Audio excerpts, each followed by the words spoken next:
Assalamualaikum warahmatullahi wabarakatuh. Selamat siang anak-anak. Apa kabarnya hari ini? Semoga kalian selalu dalam keadaan sehat ya, dan selalu dalam lindungan Allah Subhanahu wa taala. Baik, untuk materi kita hari ini kita masih belajar tema 6, subtema 2. Namun hari ini kita akan masuk ke pembelajaran 4, yaitu pemanfaatan energi matahari menjadi energi listrik. Oke, baik, kita simak ya materi kita hari ini. Nah, sejak dahulu diketahui bahwa terdapat dua jenis sumber energi, yaitu sumber energi terbarukan dan tidak terbarukan. Ketersediaan sumber energi yang tidak terbarukan seperti batu bara dan minyak bumi. Jadi dia kalau dipakai terus-menerus maka dia akan habis ya. Nah, semakin sedikit dan dikhawatirkan akan habis di masa yang mendatang. Oleh karena itu, sumber energi terbarukan semakin diperlukan ya. Nah, sekarang ini teknologi sudah memudahkan manusia untuk memanfaatkan sumber energi terbarukan seperti air, angin, kemudian apa lagi? Sinar matahari dan biofuel ya. Nah, sumber daya alam ini digunakan untuk memperoleh listrik ya. Listrik dari sinar matahari itu dihasilkan dari perubahan bentuk energi melalui alat atau perantara ya, perantara. Panel-panel solar akan menangkap energi panas dari sinar matahari. Selanjutnya, panas tersebut akan diubah menjadi arus listrik yang bisa digunakan untuk kebutuhan listrik rumah tangga. Ya. Panel solar, tahu kan panel solar? Ya. Yang suka ada di pinggir-pinggir jalan tol tuh, yang panjang seperti sejenis papan ya. Ya, nanti kalian searching ya di Google ya. Panel solar ya. Panel solar atau panel surya. Panel surya. Ya. Nah, nanti Pak Ahmad kasih unjuk juga deh kalau misalkan ini bisa keburu ya durasinya. Nah, energi panas matahari itu sangat baik karena mudah didapat dan bersih ya. Mudah didapat dan bersih. Dalam arti ramah lingkungan karena tidak ada emisi gas buang. Jadi dia tidak membahayakan ya. Tidak membahayakan pernafasan, tidak seperti energi-energi yang dihasilkan dari batu bara yang menimbulkan gas buang atau bisa kalian sebut sebagai asap ya. Di Indonesia, sumber energi panas matahari sangat melimpah. Sayangnya teknologi untuk tenaga panas matahari atau surya masih relatif mahal ya. Harganya emang masih mahal ya untuk panel surya ini ya, karena diperlukan biaya yang cukup besar untuk membeli perangkatnya. Di samping itu, persiapan alat yang cukup rumit dan membutuhkan baterai sebagai media penyimpan energi listrik yang dihasilkan. Nah, di Indonesia ada yang sudah mulai ya, khususnya di Jawa Barat, seperti di pabrik-pabrik ya, PT-PT itu di atas gentengnya sudah dipasangi panel surya. Contohnya seperti yang ada di Sukabumi ya. Seperti yang Pak Gubernur kita upload di Instagramnya waktu itu, memulai energi listrik yang dengan pemanfaatan sinar matahari ya. Nah, saat ini pemerintah sudah turut mendukung pemanfaatan tenaga surya secara lebih luas dalam rangka memenuhi kebutuhan listrik dengan bahan bakar non minyak ya. Selain itu, tujuan pemerintah adalah mengupayakan pemerataan akses listrik. Bukti nyatanya terlihat dari upaya pembangunan pembangkit listrik tenaga surya atau PLTS yang sudah dilakukan sejak tahun 2010. Pemerintah juga menyediakan solar home ya. Solar home system bagi warga di wilayah terpencil, khususnya di wilayah Indonesia bagian timur. Solar home system ini adalah sistem panel surya yang bisa dipasangi di rumah-rumah ya. Ya mudah-mudahan nanti ke depannya semakin merata energi solar ini ya, atau energi surya ini semakin merata.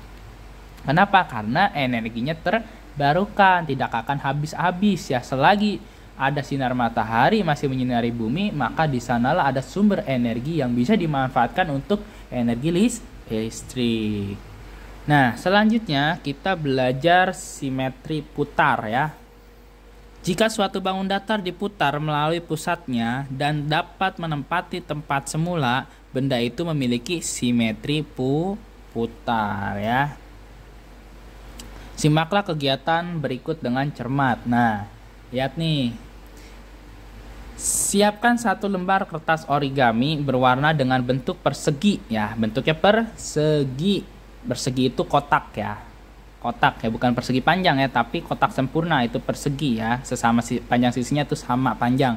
Disebut persegi.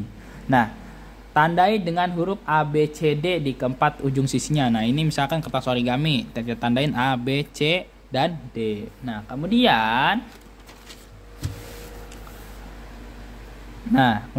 jiplak kertas origami di kertas HVS ya. Kertas HVS atau kertas HVS, kertas selembar putih nih. Kertas HVS itu sekertas lembar putih ya, seperti ini nih. Nah, ini kertas HVS contohnya nih ya. Ini contoh kertas HVS ya.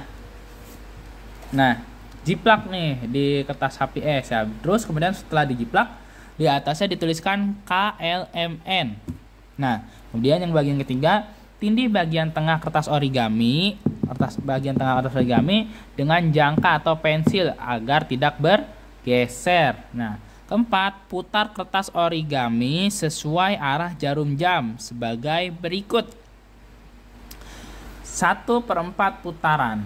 Ya, 1/4 putaran A bertemu titik L. Nah, misalkan ini kita putar 1 kali ya. Nah, berarti A ini akan bertemu dengan L di sini ya. Kemudian kalau diputar 1/2. Nah, apa yang maksud 1/2? Berarti 2 kali putaran ya, karena ini ada 1 nih, kertas origami ada 1, maka dia 1 ya. Kemudian kita putar 1/2 putaran ya. Maka kita putar akan bertemu dengan si A ini akan bertemu dengan huruf M. Kemudian 3/4 putaran ya, 3 kali per 4 ya, 3 dari 4 putaran ya. 3 kita putar 1, 2, 3, maka huruf A itu akan bertemu dengan huruf N. Dari A ini kan A 1, 2, 3. 1, 2, 3, maka huruf A ini akan bertemu dengan huruf N nantinya ya. Kemudian yang terakhir 1 putaran, maka titik A akan bertemu dengan huruf K atau kembali ke tempat semula ya. Misalkan seperti itu ya, kertas persegi ya, intinya diputar ya. Kalau misalkan benda itu bisa memiliki putaran pada bangun datarnya, maka dia memiliki simetri putar. Nah, kita lihat nih. Jadi, persegi memiliki simetri putar tingkat 4 atau memiliki 4 simetri putar karena dia itu berputarnya sama ya, berputarnya sama. Jadi 1 kali putaran dia bentuknya sama, cuman dia baru sampai huruf ini. Terus 2 kali putaran dia masih sama. Karena apa? Persegi panjang sisinya sama ya, berbeda dengan persegi panjang nantinya ya, perputarannya maka berbeda seperti itu ya. Nah, paham ya? Ada pertanyaan nggak? Kalau ada silahkan di WA ya. Nah, Pak, gimana dengan bangun datar yang lain seperti persegi panjang? Sama aja ya, kalian buat di kertas origami kalian ya, buat gambar ya persegi panjang seperti ini ya. Kemudian ditulis di sininya A, B, C, D ya. Kemudian kalian nanti buat taruh di atas kertas HPS-nya ya. Buat kertas di HPS-nya sama ya, nanti dituliskan di sini ya. Nanti dia muternya sama nggak tempatnya, ketemu nggak antara huruf A dengan huruf di luarnya ini nantinya, seperti itu ya. Kalau nggak ketemu berarti dia putarannya harus diputar lagi biar ketemu, seperti itu ya. Dan kalau persegi ini kan dia keputar 1 kali dia ketemu, putar 2 kali dia ketemu, putar 3 kali ketemu, putar 4 kali atau 1 putaran dia bertemu. Jadi persegi itu mempunyai simetri putar 4 atau tingkat 4, seperti itu ya. Paham ya? Nah, kalau sudah paham, nanti kalian ini buat latihan aja nih. Nah, kalau lingkaran pas simetri putarnya berapa? Ayo, lingkaran ada tahu nggak simetri putarnya berapa? Kalau lingkaran simetri putarnya itu tak terhingga ya. Nah, ini boleh buat latihan kalian ya. Buat latihan kalian, ini persegi panjang ya. Ini segitiga sama sisi. Ya, ini lingkaran. Dia mempunyai simetri putar berapa? Gitu ya. Kalau kemarin kan kita belajar simetri lipat ya, atau sumbu simetri. Nah, sekarang kita belajar simetri putar ya. Oke. Ini buat latihan aja, nggak apa-apa. Untuk hemat durasi kita langsung ke sini nih. Nah, ini ada lagu Kasih Ibu yang diciptakan oleh siapa? Oleh SM Mohtar. Nah, Kasih Ibu ini mempunyai mempunyai berapa?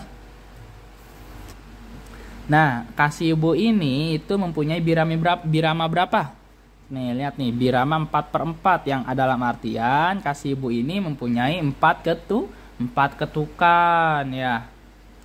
Nah, untuk lebih jelasnya nanti Bapak kasih linknya ya. Kalian bisa dengarkan lagunya dengan seksama, lagu Kasih Ibu ya. Oke, untuk hari ini sampai sini dulu ya pelajaran kitanya ya. Supaya tidak panjang-panjang durasinya ya. Dan kalian juga lebih cepat mencernanya. Nah, nanti habis zuhur kita langsung ulangan ya. Oke, selamat belajar dan tetap semangat. Assalamualaikum warahmatullahi wabarakatuh.